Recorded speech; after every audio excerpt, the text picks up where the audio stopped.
Ayon sa report, si Giannis at ang agent nito ay nag-usap na patungkol sa future ni Giannis sa Milwaukee Bucks, lalo na sa potensyal na trade na magaganap sa February 2026. Ngayon mga idol, ang maganda dito, si Giannis ang pinag-uusapan. Isa sa top 5 o kung hindi man ay top 3 sa NBA ngayon. At kung ako sa Milwaukee Bucks, abay trade ko na si Giannis hanggat malaki pa ang value niya. Total, hindi naman nananalo ang Bucks kahit nariyan si Giannis. Iniwan na nga siya ng mga kasama niya dati. Dahil sa mga experiment na ginawa ng Bucks noon at isa pa, kailangan ngayon ang assets ng Milwaukee Bucks para sa future nila. At si Giannis lamang ang solusyon para mangyari ito. Total, wala namang kayang bitawan ng Bucks ngayon para lamang makuha nila ang mga batang player.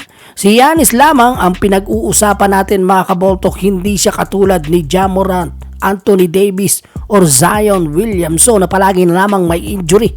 Ngayon ang tanong, sinong team kaya ang kukuha sa kanya?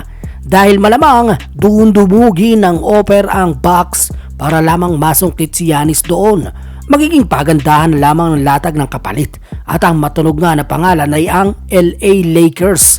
Yes mga kaboltok, dahil ayon sa report, nag-inquire na si Luka Doncic sa Lakers front office kung paano daw nila o kaya ba nilang makuha si Giannis sa Milwaukee Bucks.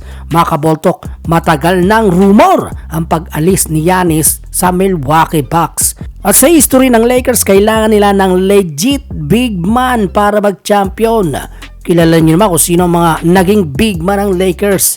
Yan ay isa sa dahilan kung bakit sila nag-champion at alam iyon ni Luka Doncic.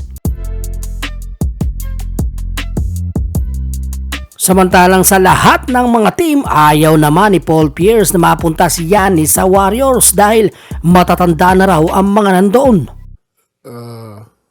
Yeah, Golden State will be good, but I just think they old, and then the window is short. I mean, but the window is short anyway because Curry's older, Draymond's older, Jimmy Butler. But anyway you put him, he gonna make it better. But ngayon, kung si Giannis mismo ang magsasabi na gusto niyang lumipat sa Lakers para ma-trade, tiyak na mangyayari yun.